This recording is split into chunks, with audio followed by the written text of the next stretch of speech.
vehicles, 1.599 contenidors i 88 bujols que van a parar, en concret, a ciutats de països d'Amèrica Llatina i d'Àfrica. Estem parlant d'Hondures, Cuba, Perú, El Salvador, Nicaragua i Argentina, d'Amèrica Llatina, i d'Àfrica, Mauritània i Senegal. És material que havia estat actiu a la ciutat de Barcelona i que ara, convenientment arreglat, és disponible i perfectament utilitzable a qualsevol d'aquests països.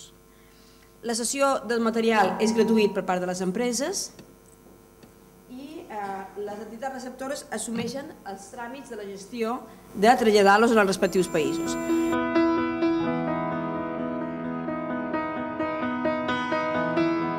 El material que no cedeix, sinó que el que es fa és desballestar-ho, té un enorme valor ambiental el que s'acaba produint, perquè estalviem només del material de plàstic 480 tones de plàstic i 590 de ferralla, per tant 480 tones de plàstic i 590 tones de ferralla que no s'hauran de produir, material primer que ens estalviarem, i això és un estalvi energètic molt important. El que podem estalviar és el consum energètic de 1.000 habitatges de 80 metres durant un any.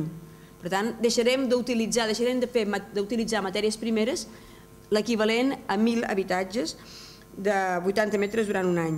I estalviarem d'enviar a l'atmosfera cada any 400 tones de CO2.